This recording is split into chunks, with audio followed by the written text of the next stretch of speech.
I shot a few footages while I bring my dog out. Most of you guys out there, and we all experience with shaky footages. No matter how steady we hold our footage, you can see it's like, although I really try my best to hold it very still, but still the footages turn out to be this way. And I believe that I'm not the only one that experienced this. So how to deal with these shaky footages in Adobe Premiere? Thank goodness that we have this thing built in called warp stabilizing. I'll be showing you on the basic feature on how to stabilize this in Adobe Premiere itself.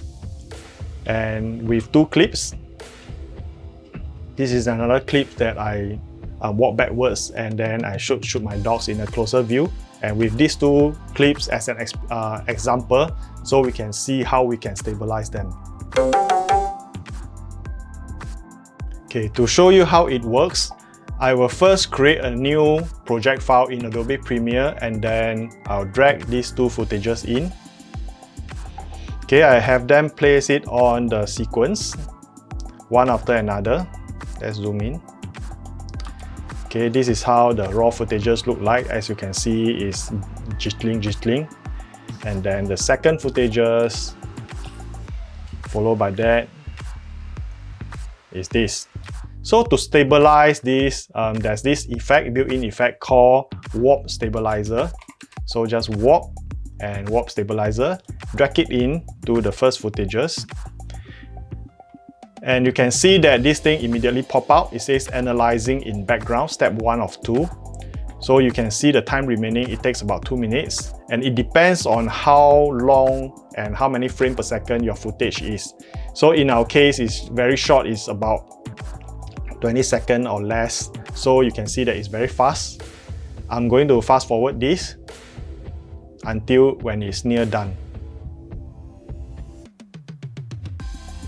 And it's done and it says stabilizing. This one usually takes a few seconds, so that's fine with us. Then very quickly we can preview how the footage is like. And by default, we are not going to change any setting here. We're just going to take it as lock stock as it is. So you can see it's a lot more smoother now.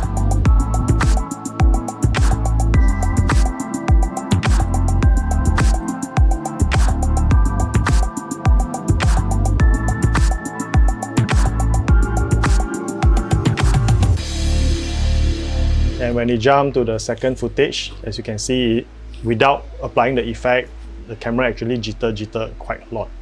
So I'm going to do the same thing, warp stabilizer, and drag it and then dump it in to the video part. And this one is a lot shorter. It's only 840 frames, so it's going to take even faster time. I'm going to skip and jump to the part then when it says stabilizing when it's done. And it's done again, stabilizing. Now we can compare the footage now.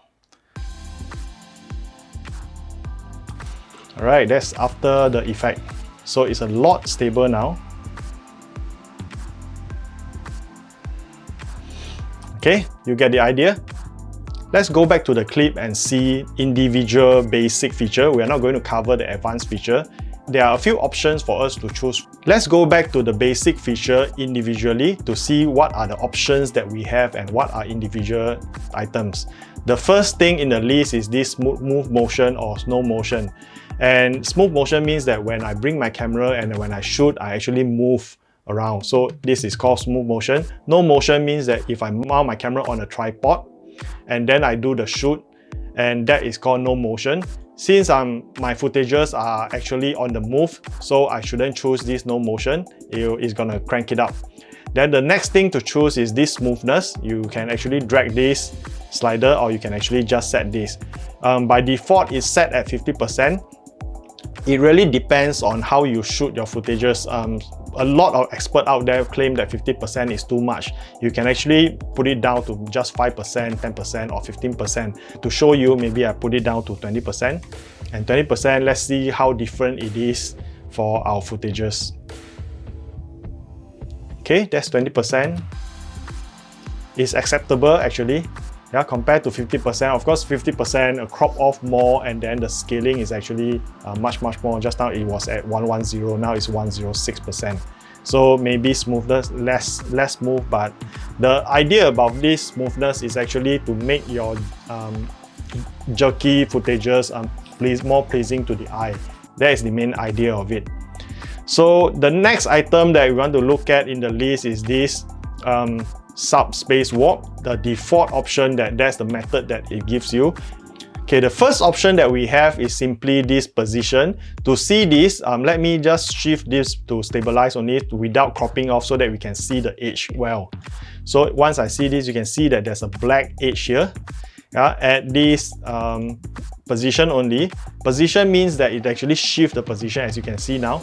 It's jiggling here, so that to stabilize your image. That's how the AI works.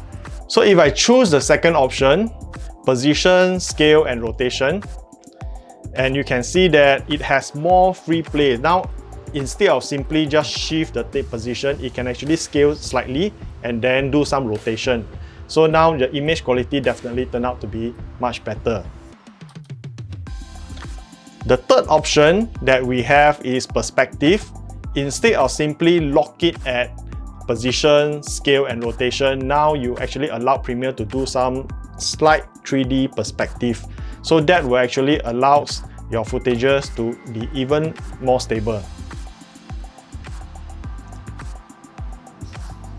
The last option that we have is subspace warp, which is also the default option. It actually warps slightly your image. It depends on how you shoot your footages. Certain footage, it warps a bit too much and then it turned out to be a bit like some psychedelic effect. So that's not what we want.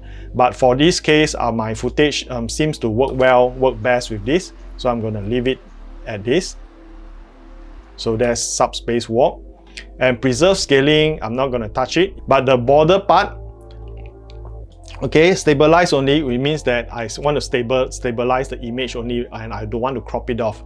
The next option I have is, of course, I want to crop off the edge so that it appears in a square. So without dragging, without scaling up. So that is called stabilize and crop.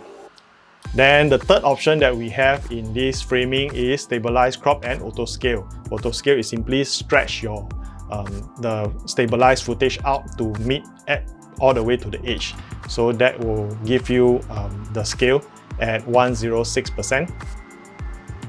And the last option that we have is this stabilized synthesized edge.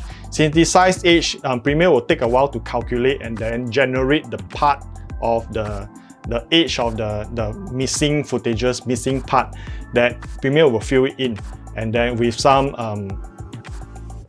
calculation based on what your film is. So it will generate that and then gives you that synthesized edges. By default, it's not chosen. You can actually choose it and see how the effect turned out to be.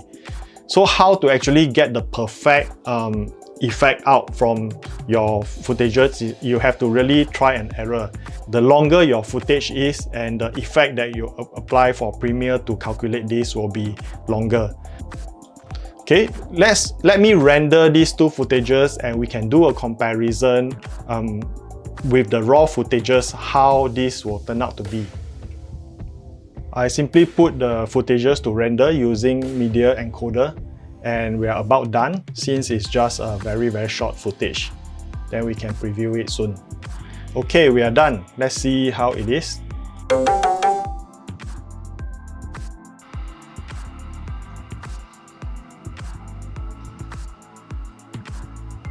Now we can see the difference between the two footages. It's really very shaky without the stabilizing, whereas when it's stabilized, it looks kind of, even at 20%, it looks really nice in this case.